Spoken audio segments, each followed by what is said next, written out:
No. All right. It yells it at you now when you do that. So, but yeah, Yeah. thanks to both of you for joining us. It's pretty awesome. So, what I basically do is I'll do a real short introduction, and well, usually I ask people to sort of give a quick summary of the film, which I guess you give the TV guide synopsis or something, but obviously we can get straight into it pretty quickly, I think. So I'm going to bring up my notes here. Okay, so I guess we'll just roll on right into it. Okay. All right. Okay. Hello, welcome to Aural Hygiene. It's a podcast where we look at educational films, experimental cult films, and interesting documentaries. This is Matt, and today we're looking at a film that is my, I guess, adopted hometown of Athens, Georgia, with the documentary Athens Inside Out. And we got a couple of the players, I guess for getting metaphysical, we'll call them players, even though it's a documentary. Hello, Vanessa and Bob. Hey. Hello, Matt. Thank you very much for joining us. And of course, as a, I guess I'm going to call myself a muso. A few years ago, someone was checking out my apartment because they were moving in, and it's an Australian lady walked in. She sees a synthesizer, 3 guitars in the small apartment. It's like, oh, you're a muso. And I'm like, is that an insult? I'm not sure. But well, like, it could be. It is an expensive thing to do, I guess, if you own instruments. Yeah. I think the thing with guitars is always like, how many guitars do you need? One more. Whatever the number is, one more. So, but Vanessa, can I ask you to just sort of give the TV guide synopsis of this documentary? Well, it's a film really kind of homage to our city of Athens, Georgia. It was filmed in 1986 and came out in 1987. Excuse me. And it includes performances by a lot of bands who became more well-known later, like R.E.M, Love Tractor, Flat Duo Jets, the Squalls are in it, and my husband Bob Hay was in the Squalls, and it also visits some folk artists like Howard Finster, and so it's just really like a love letter to the city, and for all of its flaws, I love it because there's some things in there that would have been forgotten or not known about, except they were filmed, like John C. Wright, the poet, who we dearly love. He passed away, several years back. Yeah, it's funny with that clip. At first, I was like, I don't know if I like this, right? And then the next day was just kept on reverberating through my head. So I was like, okay, I guess it worked. So it takes a few seconds sometimes. I did spend, I was in Athens from about 97 to 2004 as a student. And then like a couple of years, I guess as a proper townie, although I feel like if you've been a student, you can't be a proper townie, but, but it was kind of interesting because of course we knew about the 80s scene and you could find R.E.M albums, no problem. But I remember hearing about, Pylon and the Squalls and about Inside Out and really having trouble tracking that stuff down. The way I first heard it was working at the university radio station, being like, hey, wait a minute, all this stuff is in the archive, so I can actually listen to it now. And, now it's way more accessible, which is awesome. So. Yeah, we've been working our way toward that. Pylon had a box set come out last year, at the end of last year, that focused on the period of time between 1979 and 83 for Pylon. And also it shares a lot of the things that we were interested in, like art. And it was great to get that to come out because our things hadn't really been available widely for a long time. And right now, Bob is working on getting his stuff together to reissue. Yeah, that's good because yeah, I got my hands on the Pylon box, and that's some fantastic stuff. Especially I guess usually I guess Gyrate's put out as the amazing one, but I don't know. Chomp appeals to me, so it's I guess a little more gloss is sometimes good. But let's talk about how you folks entered the scene. You know, for me, I was always periphery around the scene. I guess I had fun, but I grew up in Doraville, you know, a suburb of Atlanta, and somehow I'd never even visited Athens until like my senior year of high school when we were visiting campuses. And now, you know, that's like my work commute. Now I'm like, how could I have never made it out there? But yeah, once I got out there, I very much did the student scene and slowly got my hands into the more art scene, which is always what I wanted. But can you give us your Athens trip? Well, I moved here in 78 or 77. I think it was 78. And got a job at this restaurant called the El Dorado, which was and just before I got there, the B-52s, some of them worked there, and they actually practiced in the back room of the restaurant. But they had just like taken off and moved to New York at that point. But there was other music going on. There was just a few clubs that were playing, but the 40 Watt Club was opened in what, 81? Yeah, I think it was 81. Yeah, 81. And that was like the first kind of new scene club in Athens. And I've been playing music with a bunch of my friends. And slowly certain people left and other people kind of coalesced, and we kind of coalesced into this group of 6 people. And then I went to the 40 Watt Club and I saw the Side Effects there.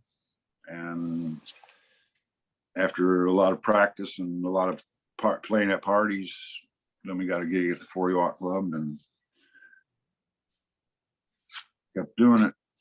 That was Yeah, that was a I've smaller. been putting together a timeline for his band, and I have been cataloging some of his posters. So there's a poster from his very first show that wasn't a party. It was at the 40 Watt Club, and it was December 3rd, 1981. Is that correct? Yeah. Okay. That was a smaller 40 Watt Club, a different location, was it? Right. Well, the Caledonia was there, if you know where that was. Yeah, I do. I Okay. have trouble finding it now. I have last time I was actually in Athens, well, in America was 2010. So it's kind of weird thinking of my mental maps and what's, you know, correct and what's I've gotten lost over the years. So Yeah, things have changed over that time for sure. Yeah, I mean, 40 Watt has been like 6 locations. The first location was Curtis's loft, and it was a joke that he and one of his friends called this loft that he had kind of taken over. And excuse me. And below that was where a lot of artists had studios. And Michael and I had a studio downstairs, and upstairs there was this big empty room and maybe a dirty mattress on the floor, and there was a single bulb hanging from the ceiling. And his friend Bill Taper jokingly called it a 40 Watt Club. And so when they actually decided, Curtis and one of his friends, Paul Scales, that they could actually open a club, you know, we toured the Northeast and saw that it could actually be a shoestring operation, that you mainly just needed the guts to do it. And they opened the first like club across College Square at the corner of College and Broad, where the Starbucks is now. But at the time, it was a sandwich shop downstairs. And upstairs became the 40 Watt Club. Okay, that's Excuse me. no problem. At that time in Athens, everything, all the retail had just moved to the recently opened Georgia Square Mall. And so there was a lot of abandoned and empty buildings downtown. And a lot of them, I think some people were just squatting in them, and some of them had like really cheap rents, like $50 a month or something for a studio. And that made it possible for the artists and musicians. I think that was one of the catalysts behind the scene, was having these empty spaces and cheap rent. And you could survive on, at that time, on a part-time job. And very inexpensive. It's not like that now. But it's still, it's still quite wonderful down there. It's concentrated. But I moved here in 1973 to go to the University of Georgia Art School. And when I graduated in 78, I hung around for a while because my first husband couldn't seem to get out of school. He was Jimmy Ellison. He was the bass player for the Side Effects later on, but he had switched his major a bunch. And so I didn't know, Michael and Randy were friends of mine, and I didn't know that they were really starting a band. I mean, they kind of told me at parties and stuff, but, it kind of, went over my head. And so, on Valentine's Day, 1979, they asked me to come and audition for the band. At this point, they already had a drummer. He was Curtis, their landlord. He'd heard them practicing. And the whole idea was it was an art project. And I understood that completely because that was my degree, was in studio art. You make a project, or you have a goal, and you do it. You have a show or a presentation or a happening or whatever. And then you move on to the next thing. And that's what we all thought it was going to be. Their goal was initially just to get written up in New York Rocker. But we continued on because we got a lot of attention right from the get-go because of people like Fred Schneider and his friend Robert Malner, who would open the door for us in New York. And so, we continued to play and saw the scene develop in Athens. It was interesting. Yeah, I was interested just seeing how different the scene changed by the time I got there. In the film, there's a mention, there's almost nowhere to play. Then there's no bars, and by the time I got there, I guess all that retail space had become bars. I think it was I never went in because that's not my scene, but I remember walking by Flanagan's at night and there's like a fight like 50% of the time. Pretty wild. I don't know. And I really do want to ask. My hangout once I was 21 was actually the Manhattan. So that was a great place. Yeah. Good choice. Yeah. The Poet Coleman Bart still comes in there every night, at the same time. And John Seawright used to hang out there too. The poet, they were all friends. It's a great place. It's still there. Living in Japan, one interesting thing is I know one of the things that Manhattan had was a drink called the Moscow Mule, which was kind of a rarity. And it's just basically vodka and lime, but a ginger ale. I come to Japan, it's like everywhere. So that kind of tripped me out that this little place in Athens had this thing that's all over Japan. It's at the top. Can you hear us? Oh yeah, it's fine. And yeah, okay.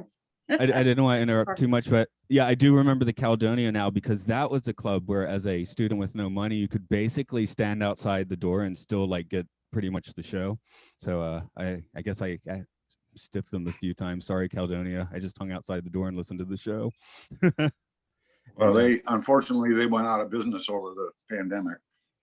Yeah, I know so many places have. Japan, there's of course been a lot of places closed, but it doesn't seem to be like quite the impact in America. There's still a lot of like smaller restaurants and businesses, and I don't know how fleeced is it looking in Athens now. How what is? just how much closure is there. Yeah, here in the Caledonia is closed. It's like, that's kind of a bummer. Well, yeah, it's starting to open up very slowly. I don't think there's any. Like the clubs, I think are going to be opening up. I heard a rumor the 40 Watt would be opening up in August, and I wouldn't be surprised if the Georgia Theater didn't as well. We've both got allergies.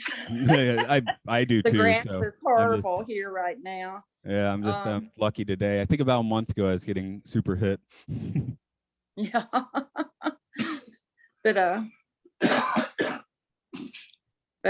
you know, I've seen the ebb and tide, and it's always changed. You know, the impact on a younger band though has got to be difficult. Yeah, I know. Musicians, I mean, even up to like classical level musicians are like, what are we doing now? Because there's just nothing to perform. I did see a friend, actually one of the co-hosts on this show, post that Cine is at least running again. So that was kind of nice to see. They have like a pop-up drive-in or something. So, you know, people find their ways here and there. Yeah. Well, yeah, I think a lot of places have really had their takeout business explode.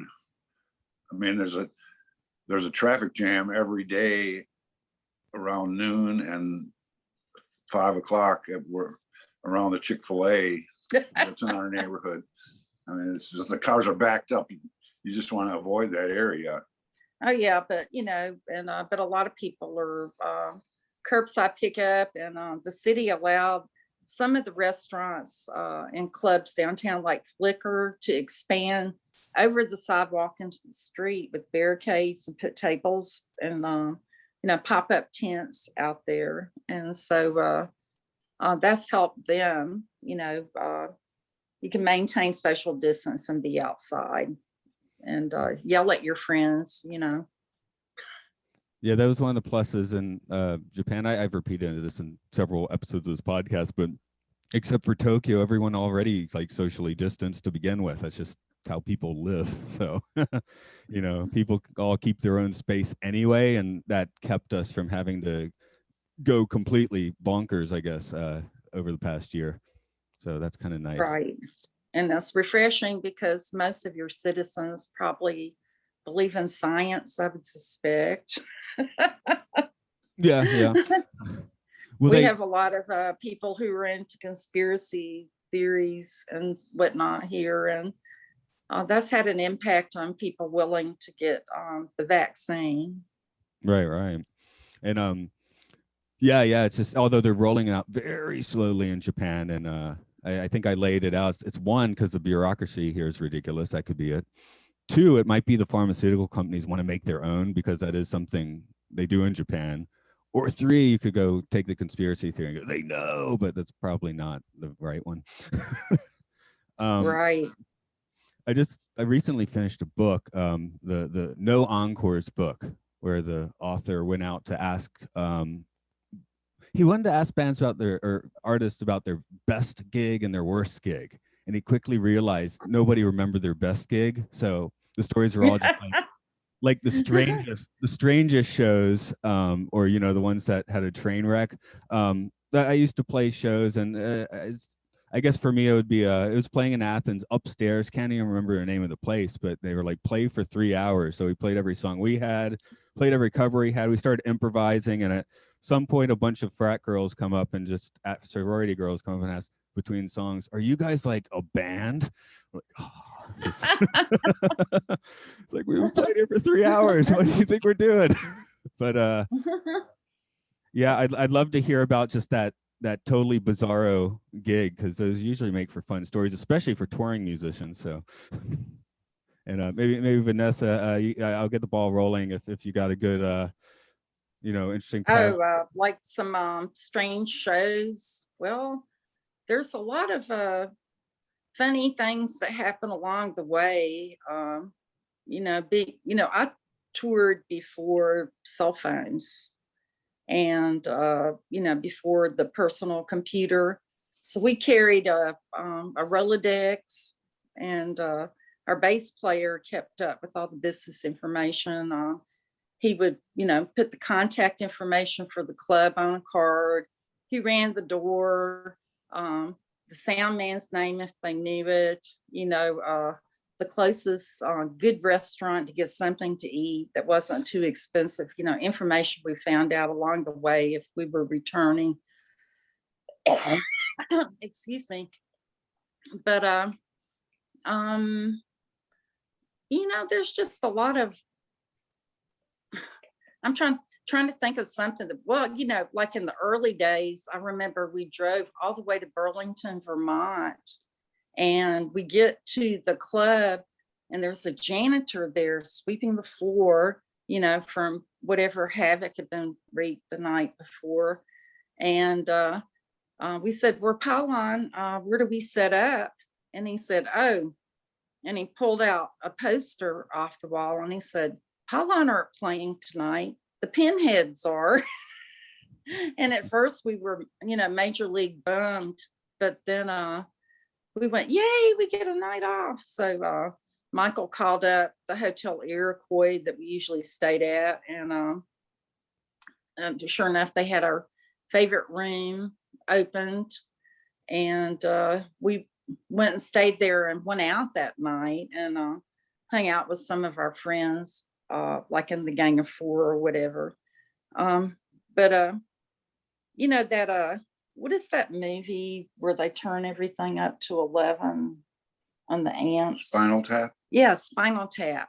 There are a lot of things I recognize in there that didn't exactly happen, but it's kind of like it's like I heard almost every scene in the movie before I actually saw it, but like the tunnel under the stage and then you come out somewhere else. So, well, I could see where that would really happen because I've had those things back in those days and the larger clubs in New York.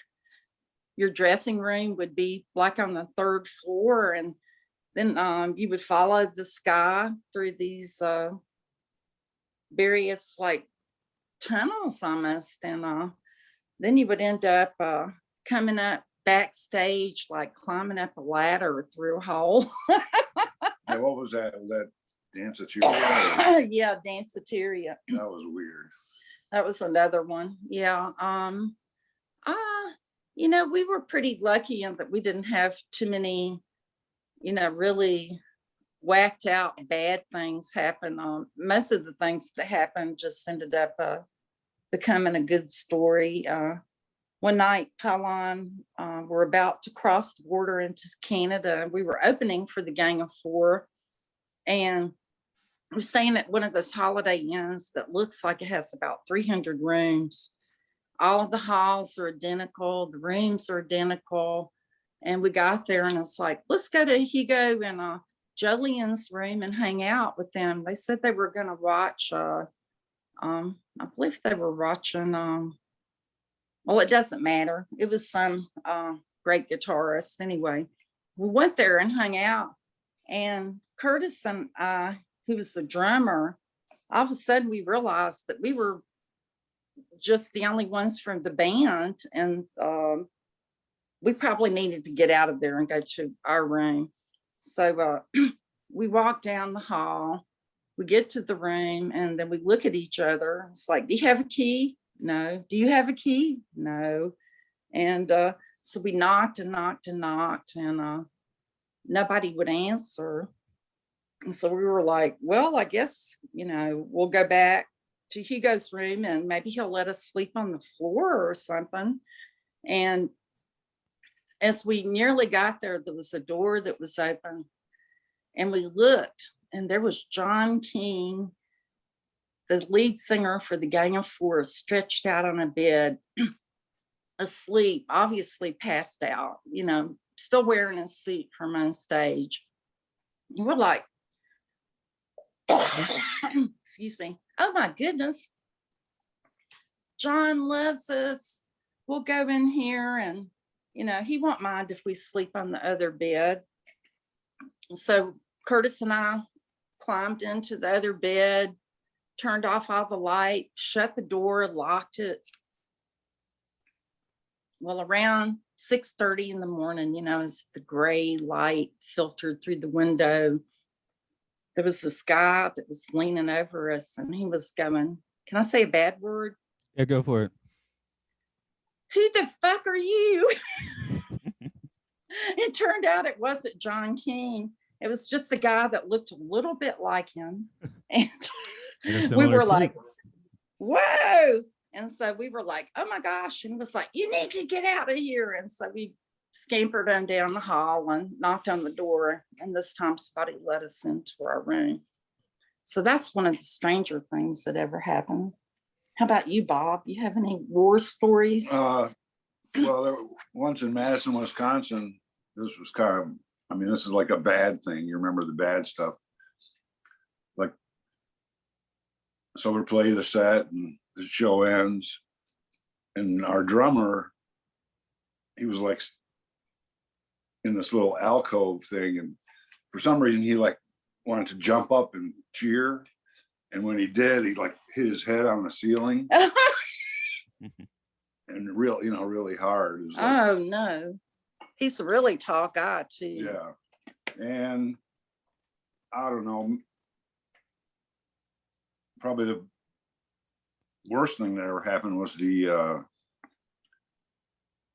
in Boston during the winter time, our van we were parked outside the club and our van got impounded by the city, and that was quite an ordeal to go get that back from the yard where they kept. I mean, I remember there was like all these like Doberman dogs in this junkyard, and it was scary probably place. off of a wharf right next to the ocean or something.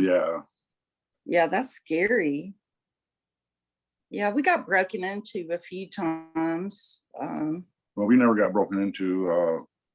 We never broke down either, or had an accident or anything, which is pretty amazing because we've logged a lot of miles. I like to call Boston the city I've been to but never seen. I've only been there once, and I saw a concert, ate some food, but it was so foggy you couldn't see more than about 20 meters ahead that day. So it's like I never saw the city. But yeah, it's a great music town. It really is. It was one of my favorite places to play. We played probably one of the funnest gigs we ever played. It turned out for some reason our release party for Gyrate was in Boston, and the bill was the Gang of Four, Pylon, and Mission of Burma. There's some people that still say in Boston that was the best show they ever saw. yeah, I was about to say I would have loved to have especially that would have been one thing to see. So because I actually did manage to see Gang of Four when they had the original lineup reformed, so that was nice. But there's something about time and place that you can never quite replicate. I think they seem to be going a little more disco at that point in time, which was kind of cool, so I appreciated that. But just a little more groove. Bob, I think I saw you're from Maine originally. Well, I'm originally from Michigan, but yeah, I lived in Maine for 2 years. Okay, I was just curious. We were talking Boston. I actually I taught like outdoor science near Saco, Maine for a while, and actually half my family lives in Maine too. So Her brother lives up there. My brother lives in Maine. Presque Isle. Yeah. That's a drive. 17 miles from the Canadian border. It's at the very top of Maine.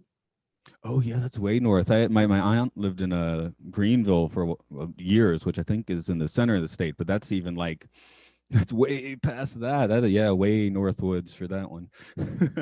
Yeah, my brother said he heard where we were and we were planning on continuing to drive, and he said you need to stop, get a hotel room because it's moose mating season, and in July and August, he said, and I looked it up online for the Maine Transportation Board, and the moose are larger than like a Toyota pickup truck. They can do some serious damage. So we decided to spend the night. It was us and our two girls. We were going up to see my brother, and my mom was up there at that point. And we found a place that we thought was a pie place, but it was really pizza. We wanted to have blueberry pie. Well, it turned out it was on the menu. When the waiter heard where we were going, he said, "Say goodbye to civilization." And it was true. We went probably about an hour at one point without seeing another vehicle on the road. How about That's the interstate. And the interstate, it was an interstate. Yeah, I do Amazing. remember having to stop and wait for moose to cross. Actually, both there. Oh no, it's buffalo in Wyoming. Yeah, I've had multiple times I had to wait for large animals to cross the road, I guess so. Yeah. And So, geez. in Maine, I lived way in the south in Kennebunk. Kennebunkport Well, Kennebunk, and Kennebunk. Okay. technically. I mean, I lived contiguous with Kennebunkport, but technically the river was the border. Yeah, I think I It's was just beautiful. I think I was just north of you when I was there. I think that that's just south of Saco, if I remember. Saco? So, yeah. Yeah. It's a beautiful area. They have the Rachel Carson Nature Preserve and a really cool monastery. And we looked around. That was one of the things holding us up. It was so beautiful.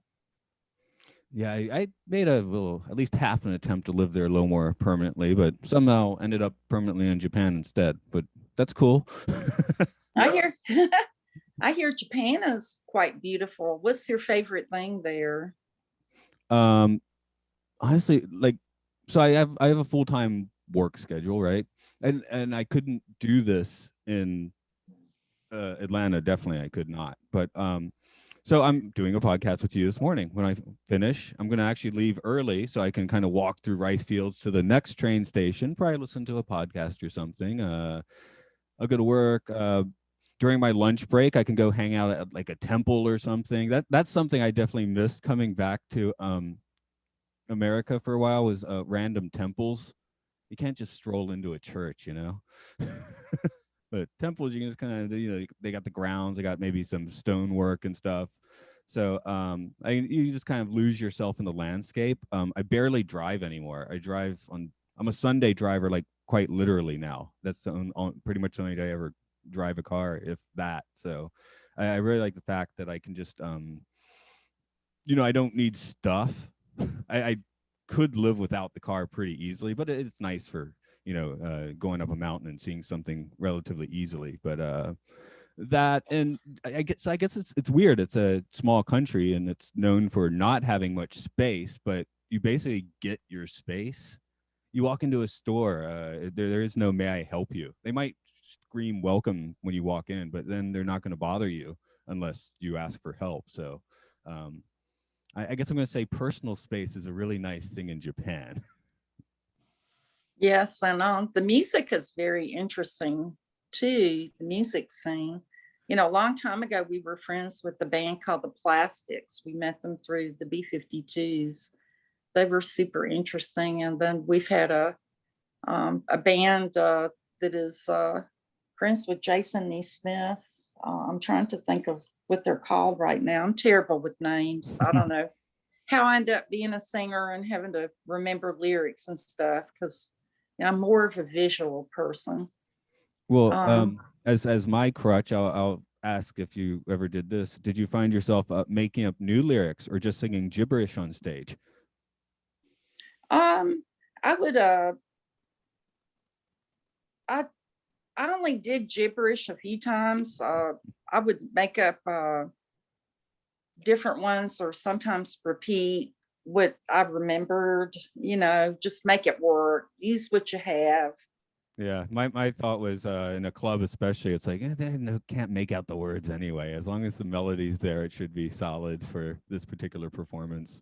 So People never know unless you go, "Oh my God, I messed up," Exactly. I actually I just watched an old show that's actually on video, and I was like, hey, I can play that guitar line and sing. Really? Okay, cool. And And then I was surprised how much of the lyrics actually were comprehensible for that particular show, because I assumed I just was like, speaking in tongues the whole time, right? Yeah, performance is my favorite part of music, being involved in a performance and something that's, if I can get to the place where I completely forget about myself and become part of the music, that's just like the best thing in the world. I mean, it's addictive. I mean, That literally is the best thing in the world. That's the zone. That's when time breaks down, yeah.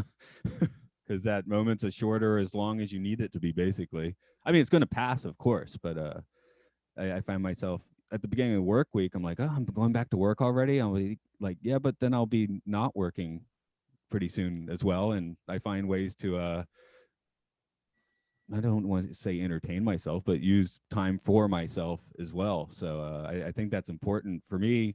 Yeah, performing always, like, I guess it was fun, but maybe stressed me out a little bit. I guess it's maybe because I was playing and singing. Bob, you were playing and singing. How do you feel Yeah. about that? Some people can do that and some people can't, yeah, when our girls were learning guitar, their teacher made a point of trying to have them sing and play at the same time from the get-go. Yeah, and my If thing you don't know that you can't do it, it's no big deal. No, I finally got where I could do it. So I was like, okay, now I'm going to play a few songs on bass on stage and sing, which is a whole nother can of worms. But oh yeah. Yeah, I played some bass. The Squalls, we used to switch around instruments a couple times during the show, and some songs I played bass on, and some of them I could sing on, but other ones I couldn't, just because the rhythm was different. Yeah, if the rhythm's different, then you can't really sing, It's the patting your belly and rubbing your head at the same time thing. Yeah. Now, one thing. Yeah, I can't do that. I guess to take that, what do you like about Japan personal space thing? I still record music just mostly on my own, or I'll have old musician friends in America like add some parts and we'll do it online. So technology helps there. And I've been gravitating towards the iPad. I'm on my vocal mic now. That's why I'm holding it the whole time. But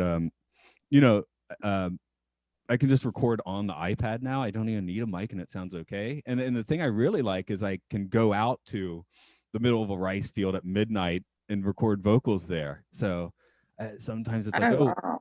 Why'd you add the birds in the song? It's like, I didn't add the birds in the song. That's where I recorded it. Yeah, a field recording. What software do you use to record on the iPad? Just straight up GarageBand. Because you can turn on the mic. I'll do it on GarageBand. Now, I'm not, I'll take those files, send them to my computer. I'll work on them on like a proper, digital workstation or whatever and put them together. But yeah, most of my recording, my wife's been teleworking the past year. I can't really sing in the house so much anymore. So, but Ricefield never cares. Yeah, you're helping the rice grow. I hope. or killing it. I don't know. Yeah. But I'm sure you're helping it grow.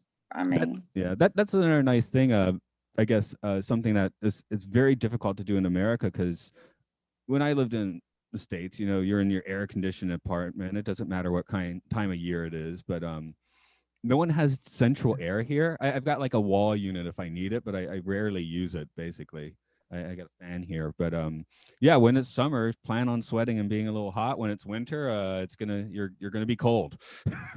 But at the same time, as I'm walking through these rice fields, the cycles are very clear. Like whatever time of year, it's very clear what they're going to look like, because they have to at one point of year drain them and then flood them, and then the rice grows to a certain point, and then at nighttime, I actually know where the stars are at any particular time of year now, which is kind of cool. So I don't know.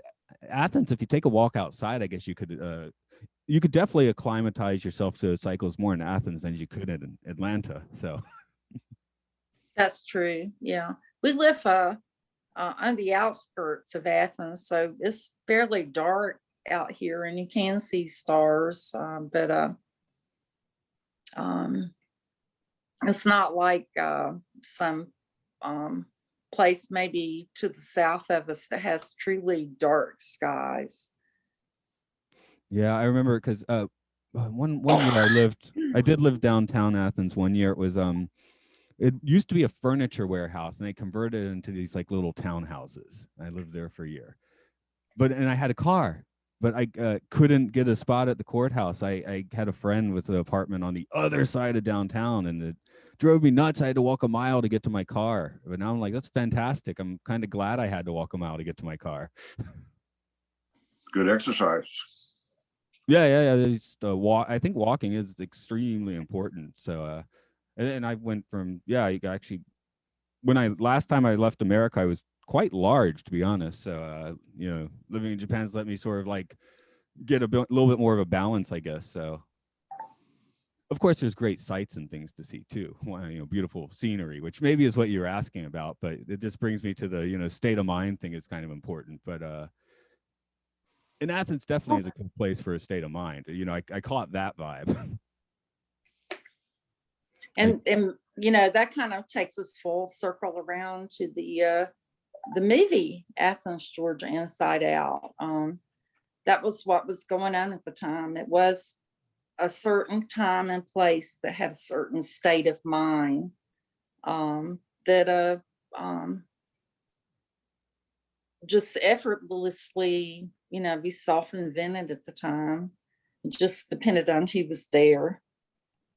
Well, it's the idea of sort of creating your own culture, because if you if you really buy into something like I teach students here in junior high schoolers. Whenever you ask them about music, they're like, "What do you like?" J-pop. What else? J-pop. It's like just J-pop. Yeah. Speaking of, just like America, there is some absolutely fantastic music in Japan, and there's a whole lot of terrible music. So I came to Japan thinking it was going to be a musical mecca, right? I DJ'd for WUOG, and the albums we got from Japan were always like fantastic. And it's like, oh, we just got the good stuff. There's plenty of crap you can listen to as well. Well, that's true everywhere, I think. Commercial radio, as opposed to free form. I have an app, and sometimes when I'm bored, which isn't really that often, I'm pretty good at amusing myself, or I always have a project going. But it's called Radio Garden, and you can tune in to radio stations all over the earth, including, China and Russia and, other countries you wouldn't think of. So to listen to pop music and, Afghanistan or, New Zealand or whatever is fascinating. Yeah, I remember once taking a trip to Morocco, and definitely the radios coming out of the stores and out of people's cars, and the music, is very different. Because European radio was pretty similar, but the Moroccan stuff was just like completely different. I guess one musical difference in Japan, which you'll find even with some of these more experimental bands, is they learn their instruments like really technically proficiently. If someone says, I know how to play guitar, they're probably quite technical about it. Now, on the bad side of that, if they're a punk band, that means they're playing like technically precise punk, which there's a place for that. But, wildly bashing your instruments is kind of fun sometimes as well. So, and then I play in orchestras, and I played actually with the Athens City Orchestra for several years. And until COVID, I played with one here. And I found that the Japanese orchestra, we were way more precise. Like everyone I'm a string player, everyone had their bows and going in the same motion, everything very precise. But sometimes it didn't have the fire of an American orchestra performance. Yeah, just sometimes. Well, that's a trade-off, Yeah, perfectly imperfect. If something has some life to it, something that's just human. You know what I mean? Yeah, exactly. And there's so much because it's like chanto. That's the Japanese word for doing it correctly. So, you know, if you're playing your instrument, you need to play it chanto. Don't get weird. Whereas the Athens scenes in particular, the whole point is to get weird with your instruments. So it's a different frame of mind, which makes different sounding stuff. Right. It's a different culture, you know. But you know, we have that here though. They're professional musicians that you know, that's how they make, or they made their bread and butter in the studio. And they don't want to have, you know, the engineer and producer don't want to have everybody redoing everything 40 times because you know, the guy on the bass can't get syncopated or whatever, you know, he's off a little.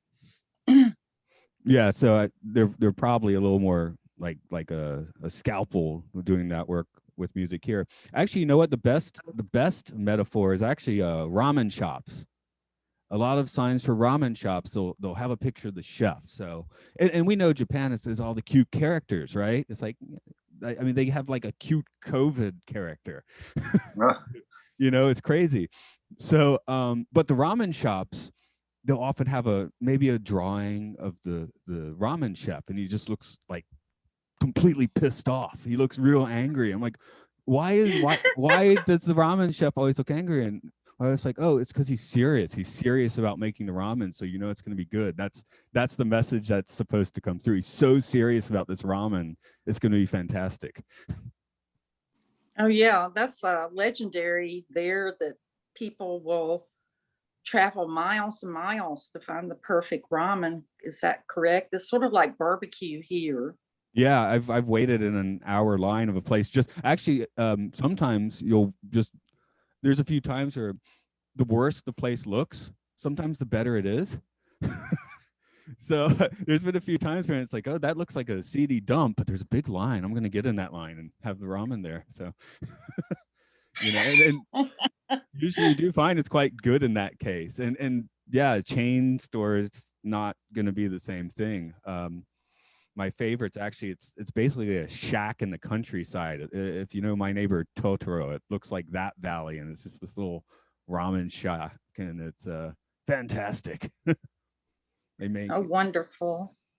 that is one thing of food's definitely good here. The idea of a bad restaurant barely exists, because if it really is bad, it's not going to stay in business.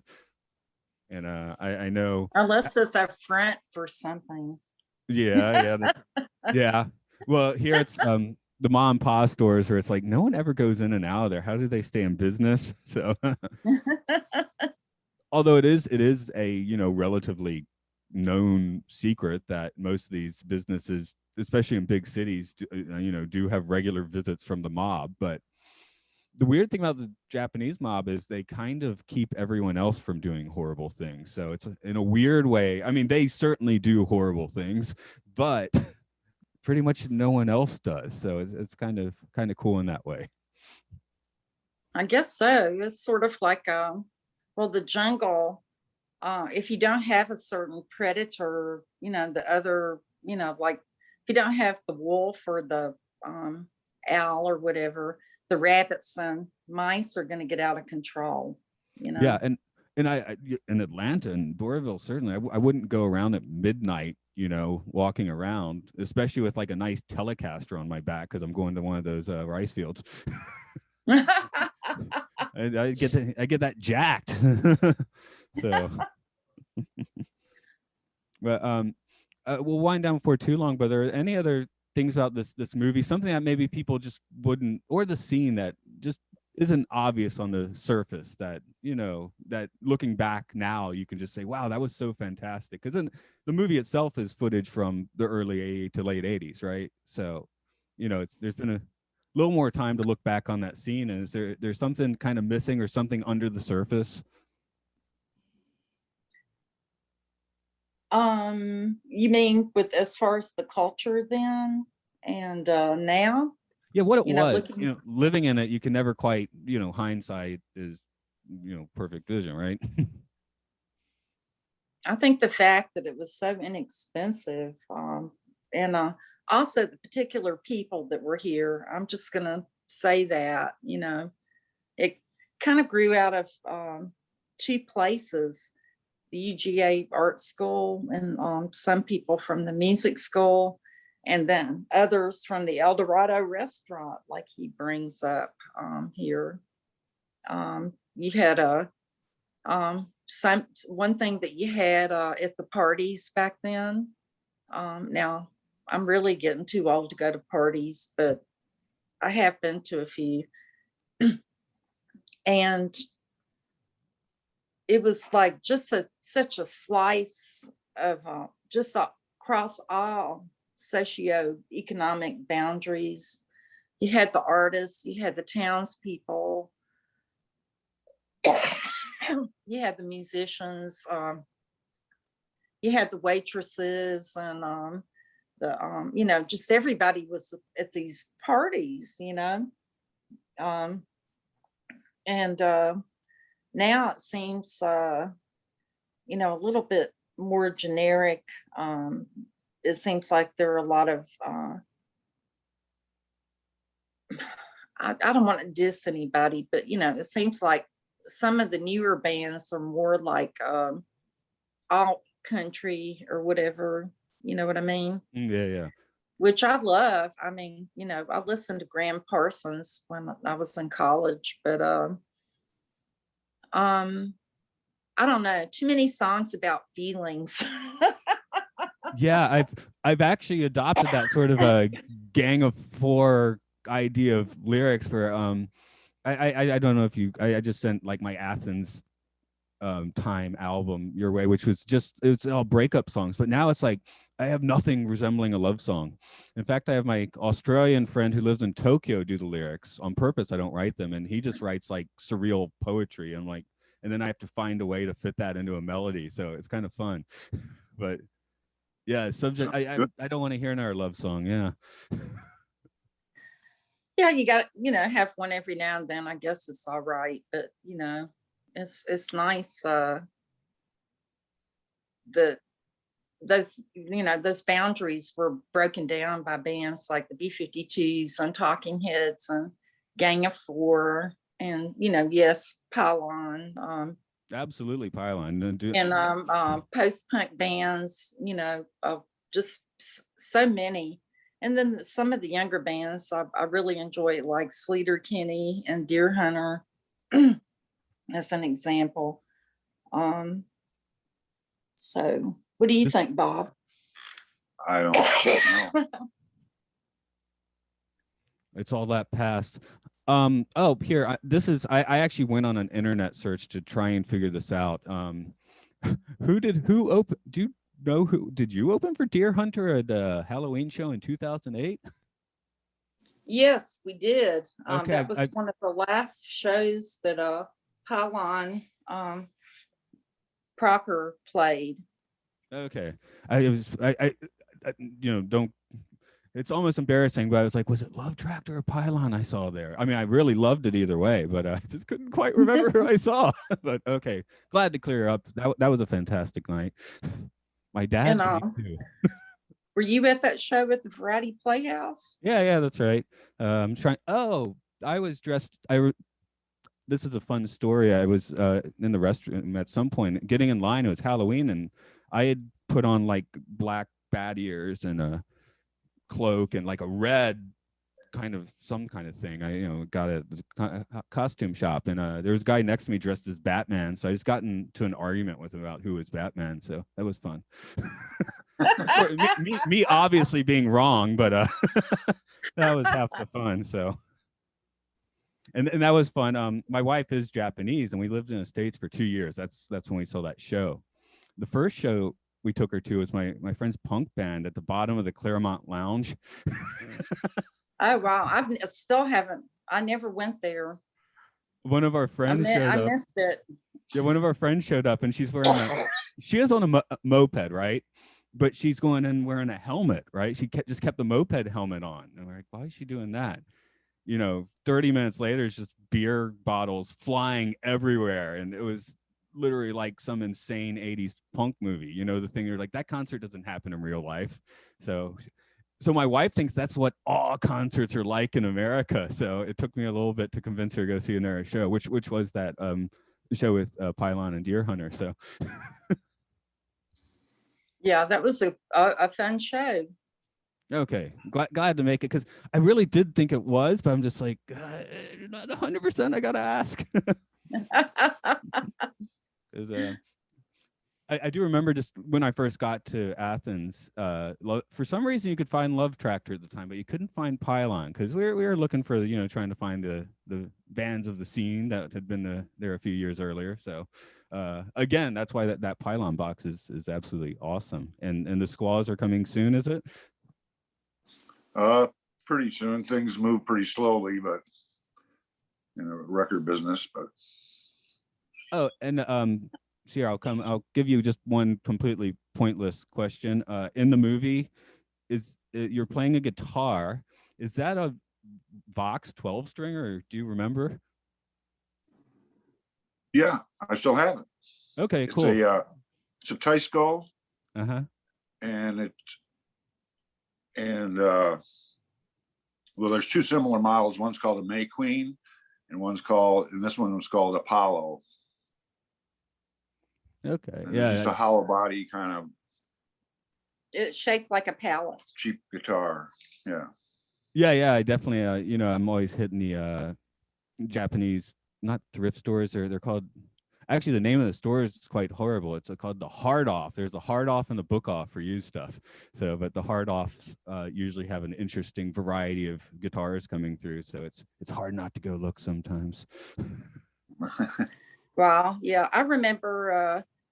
Randy got into Tysco's pretty early. It's just like something. It was the guitar that he picked up at a pawn shop for almost nothing back then, and he just liked the way it looked. And so we were in New York and playing at someplace like the Ritz, and the plastics were there. And Randy said, I'm going to find out what they know about this guitar, because this is before the internet. And he hadn't been able to find out very much at all, other than it was made in Japan. And so he laid it out, and they all gathered around and looked at the guitar, and they went, oh, Tysco, very rare guitar. And what ended up, the story about that is it was mainly made and shipped away to be sold. Yeah, when Japan doesn't really like used stuff, they if you get people move into new houses, you'll tear down the old house and build a new one. You don't, like whoever lived there before, their spirit's there, so they rebuild it. But as such, they don't love used stuff. The plus being, especially Japanese made guitars, when they are secondhand, they're still dirt cheap here for the most part, which is kind of cool. You can I think I picked up, like, it was like a Fernandez that like Sonic Youth used, and it was like just like $50 or something, and I used it on 4 or 5 songs, decided I hate locking tremolos, and sold it. Yeah. Yeah. I mean, you wouldn't be able to make a profit shipping it back to the US because it's so expensive to ship a guitar. It is, yeah. And I actually, I guess it's just another music thing, but my first trip to Japan was funded by me selling my 12-string Rick. So a little bit of regret not having that anymore, but whatever. Yeah. But that was a you got to make a sacrifice. That was the sacrifice. So it's cool, I guess. We probably need to wrap up, but I'm actually catching you on a notable year for Inside Out as well, am I? Is this some kind of anniversary? Well, they're actually making another one. They're making a follow-up, and it should be out this year. And they've got some of the newer bands are in there, and they have my band even gets to be in it. Pylon Reenactment Society that I formed for fun. I don't know, how long has it been now? 5 or 6 years ago. And we actually had started writing new material kind of in the spirit of Pylon when we got shut down by the pandemic. Right. So yeah, it's for me, I could hermeticize more, but I'm already a bit, I guess, a lone wolf musician. Even the guy I make music with is not a musician at all. He can't even sing. He doesn't play an instrument, but yeah, just I let him make some lyrics, take some pictures, make some videos, use some vision. So he's still like very important for the creative process, though he's not a musician. But it would be nice just to jam out with people every once in a while too. So right. Well, maybe once the pandemic's over, we can do all that again. Yeah. Well, for me, I guess it'll be back to the orchestra. But hey, I'd like to go back to the orchestra as well. That was my most recent live music playing. So, and I just gotten back into it, so it's kind of a bummer. What did you play in the orchestra? I've been a cellist since the early '90s. Now, on the plus side, I didn't play for 11 years. Director called me and was like, "Hey, you want to come back?" And at first I was, I haven't played, but it's like, "Here, we'll hand you a cello." So they handed me, I think it's made in China, but it's a pretty nice one. It's definitely nicer than other ones I played, and no one's come back for it yet. So I've used the pandemic to, become quite good, because playing an orchestra, you show up at practice, you kind of grind through, and now I have to play by myself, and I actually had to like learn to get good. So well, it'd be fun when you get to go back. Exactly. But no, for me, actually, the one is I don't know how much classical you know, but the Bach cello suites is the nice one for a cellist, and you can't screw up a note in it. Because there's nothing else there. It's like organ music, right? But it's on a monophonic instrument, so they make you play a few chords, which the strings are curved, so you just have to like wrap around. It's crazy. So but again, that's meditation, isn't it? That's getting in that zone when you all those notes are firing. That's the whole point of doing it. That's why people call any kind of music that does that transcendent music, right? So, and I love the cello myself, though. It really gets me right here. And I wondered why, and then I read that of all the string instruments, it's probably the closest to the human voice. I've heard that, and I know it's I think it's the Dvorak cello concerto is the one that I think where that people started saying that, because the way he writes in that, it really sounds like someone's singing, and I can't play that one yet. I have to work on it. That's right.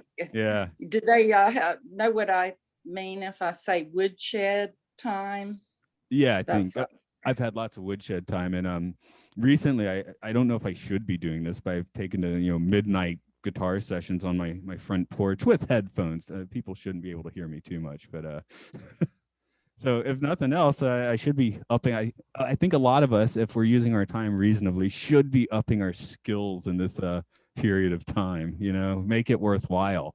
My 2020 actually was pretty nice in the end. The worst thing I could say is I didn't get to go to orchestra practice, really, and I don't like wearing masks when I'm teaching classes, but which is Did you have remote learning?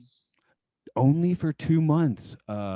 Japan actually started this thing a little bit earlier than everyone else. They closed the schools at the end of February. Although people kept coming to our school for some reason, that was weird. And then April, everyone stayed home, but we kept going to work. I never stayed home from work. And then May and June we did Zoom. But I haven't used Zoom for my company since June of last year. It's been a year since I used Zoom. A few of the other teachers do, but it's relatively back to normal.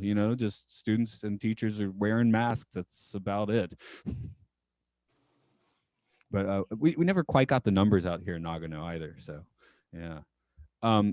Before we end it, though, did you have a website or anything that people could check out? Well, for Pylon, it's Pylon, PYLON .band. That is the easiest place. And Pylon Reenactment Society is pylonreenactmentsociety.com.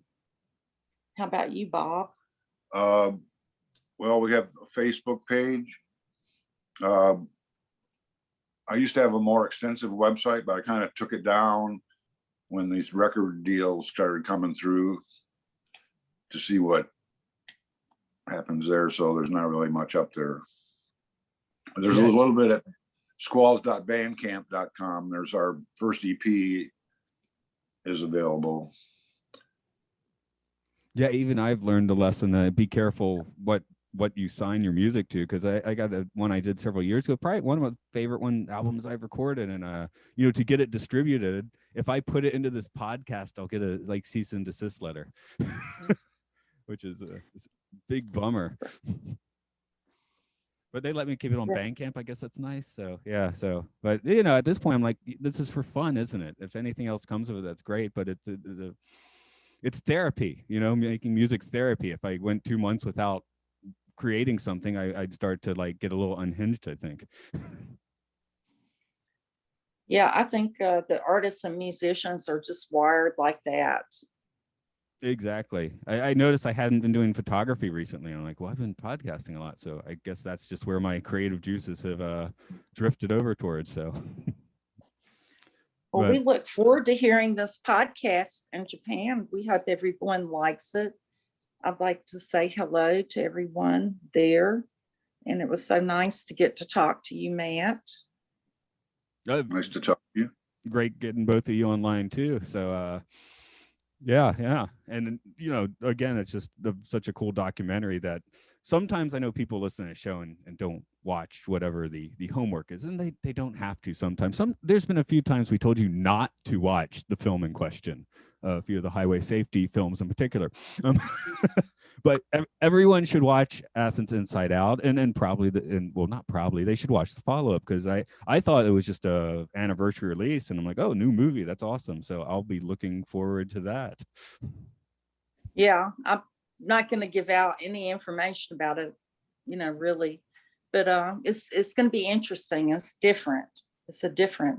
It kind of shows how Athens has evolved, or you know what has happened over all the years and how things have changed. And for me, having a having a 10-year disconnect, that'll be quite fascinating for me. You know, I was just holding back a little bit so I didn't just keep asking questions like, hey, is the grid still open? You know, but now that I have, is the grid still open? Yes. Okay, you good. Can get to take out and eat out. They close the street outside of it. The street between the grid and the bottle works, they closed that finally. Okay. And they have tables, and so you can eat outside. And Wuxtree's still got to be there, right? Yeah. Can't get Wuxtree's there. Love Yo-Yo stuff is there. I don't know. What else do you wonder about? I think School Kids was out of business before I left, unfortunately, so I shouldn't ask about that. Yeah. Kurt Wood has a record booth over at the Lexington Vintage Mall, and he was known for being WOG's like during when the new music was starting to happen. He was like the head student over there for WOG, and then later on he was in the Rockles. But you might remember him from the taco stand too. Anyway, he has a record store. Okay, that's cool. Kurt's Records. Knowing there's still some record stores is very nice to hear, basically. So, and yeah, WOG. I just I felt like that was how I got into even playing bands. I was like that was my real toe into the scene, because I got a year where I regularly got to do the Blank Generation Who Put the Bomb shows, which that was just absolutely fun. Okay. Anyway, it's been great talking. I actually do have to get ready for work, so I think I'll be sending y'all a link probably around it'll probably be about July 10th, I think, looking at the calendar here. And okay. All right. And I got that's to say, great. Legit y'all. In Japan, you know, I have foreign coworkers, and I've scrapped most of what was left of a Southern accent, but y'all still comes out, and if I say Southern, it comes out Southern. So okay, have a good one. All right.